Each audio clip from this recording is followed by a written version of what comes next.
Are you looking for a show that has Nazi puppets, cockroaches making out with rats, and ravenous attacking buttholes? Look no further than Doom Patrol. But did I never mention the sentient, teleporting, genderqueer street Vic and I hung out on while Jane lost her shit and tried to get married? Yes, we can't forget the teleporting genderqueer street. Doom Patrol is an absolutely fantastic show which may have some of the best character arcs of any comic adaptation to date. So in this video I'll be breaking down the ending and taking a deep dive into how our characters went from zeros to heroes. The last episode, entitled Ezekiel Patrol, named after the cockroach who believes he's God's messenger, follows our heroes after the big revelation in episode 14 that Niles Calder, their beloved chief, was responsible for all the tragic events that changed the course of their lives forever. For a show about superheroes, most of the plot actually revolves around the characters overcoming their past and coming to terms with their new identities. We have Larry Traynor, a gay US Air Force pilot who gets fused with a space anomaly and shuns his friends and family, Rita Farr, a washed-up Hollywood actress who can turn into a hideous blob, Cliff Steele, a philandering ex-race car driver turned Iron Man, Victor, aka Cyborg, a half-man, half-cyborg struggling with the death of his mother, of which he feels responsible for, and Crazy Jane, a young woman unable to control her 64 multiple personalities. If these characters are going to become a team and defeat the show's main villain, Mr. Nobody, they'll need to first overcome their weaknesses and grow as characters. But back to the plot. The beginning of the final episode starts with the team confronting Niles about the shocking revelation that he engineered their tragedies. For example, he was the one who set up Larry to get hit by the space anomaly, and was also the one that set up Cliff's car crash, which killed his wife and subsequently turned him into a robot. Needless to say, the entire team is pissed and want nothing to do with him. It's tragically ironic that the whole season surrounds them trying to save Niles, only for them to shun him in the end. Mr. Nobody doesn't kill them, that's not his goal. He wants revenge, and what better way than for all these heroes who are immortal to live eternity wallowing in their own self-pity, hating themselves and living in misery. We get a brief glimpse of what all their lives are like in this hell on earth. Rita is an undervalued high school drama teacher, Jane is a junkie, Cyborg suffers from nightmares, and Niles lives alone at Doom Manor. In essence, the Doom Patrol is doomed to live out the rest of their lives as miserable nobodies. The fact they have to live this out forever makes it doubly tragic, but that's what this first season of Doom Patrol is all about: immortality. In the final episode, we learn that Niles was part of a program at the Bureau of Normalcy called the Immortus Initiative. On the surface, it looks like he just wants to find a way to be immortal like his lover Oyewa, but the real reason is for him to live longer enough to make sure his daughter is protected. To understand this, we need to go back to episode 10 and examine Niles' relationship with Oyewa, the mystical huntress who saved his life in the northern Yukon. This happened all the way back in 1913, when Niles and his partner Alistair, working then for the Bureau of Oddities, were attacked by wolves. Niles survives and is rescued by Oyewa, who becomes his captor and later his lover. He finds out that she's immortal and becomes fascinated with her, staying by her side and beginning their love affair. It's only when Alistair finds Niles years later that he must leave her in order to protect her. If he were to stay, he would risk the Bureau of Normalcy finding and capturing her. But now we know a little bit more.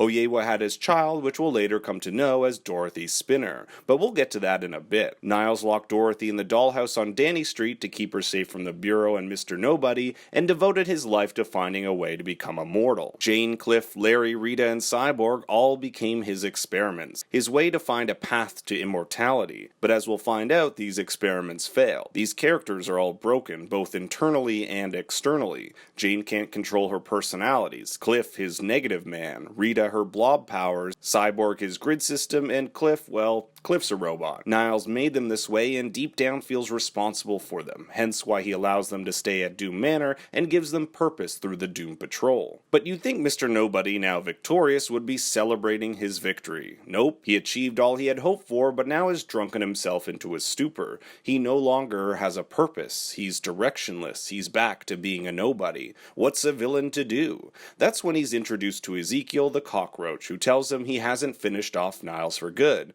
If you really want revenge on him, you must take away the one thing he truly cares about: his daughter. At the same time, our miserable Doom Patrol is haunted by Chumbawamba's I Get Knocked Down and I Get Up Again, a fitting song for our ragtag group of Zeros. They've been knocked down, and if they're gonna get back up again, they'll need to put their hatred of Niles aside and band together as a team. The song leads them to Doom Manor, where a distraught Niles informs them that Mr. Nobody has trapped his daughter and Danny the Street inside a painting, and he needs their help to save them. It's here that Cliff is like, no effing way. After all, Niles orchestrated the death of his wife so that he could use Cliff as his next experiment. It's pretty messed up. But Jane is the one to agree, saying she's not doing it for Niles, but for Danny and the girl, and it makes sense that Jane is the one to say this. Her whole multiple personality disorder was brought upon as a child who wasn't protected. Her personalities act as a shield, protecting her from her abusive father. I'm sure in some way Jane feels this need to be there for a young child because no one was ever there for her.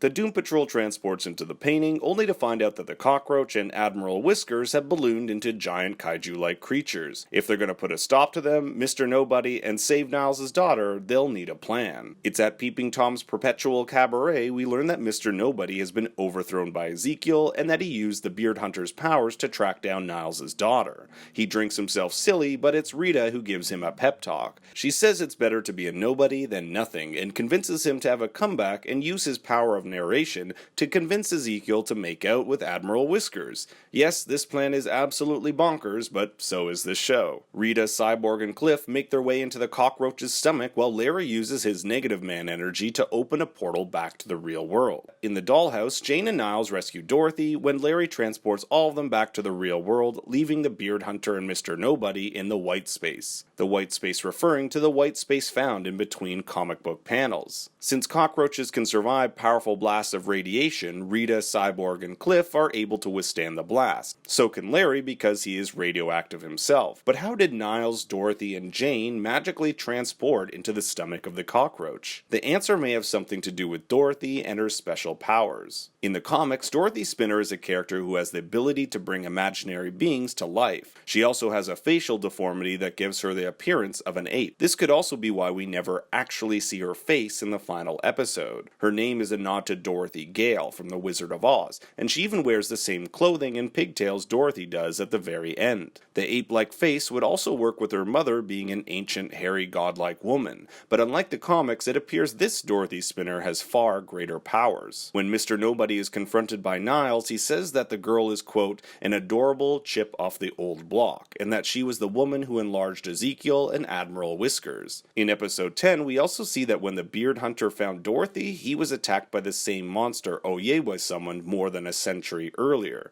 so it's likely whatever powers Oyewa had been transferred to the daughter. In the comics, Dorothy later becomes a member of the Doom Patrol, and this might happen in the show as well. It will be interesting to see if Season 2 will pick up right after the events of Season 1, or a few years later when Dorothy is older and better able to harness her powers. This leaves us with what is next for Doom Patrol. Will they remain together or go back to their separate ways? Yes, they did save Dorothy, but will their hatred for Niles keep them apart? My guess is that with Mr. Nobody still in the picture, pardon the pun, something will bring our patrol back together. This show was a totally fun ride and the best DC comic adaptation I've seen yet, and here's hoping for a Season 2. Thanks for watching, everyone. Please make sure to like and subscribe and give me your thoughts on the season below. You can also follow me on Twitter at ThinkStoryYT. I'll be coming out with more videos, so stay tuned. And remember, Daddy loves you very much.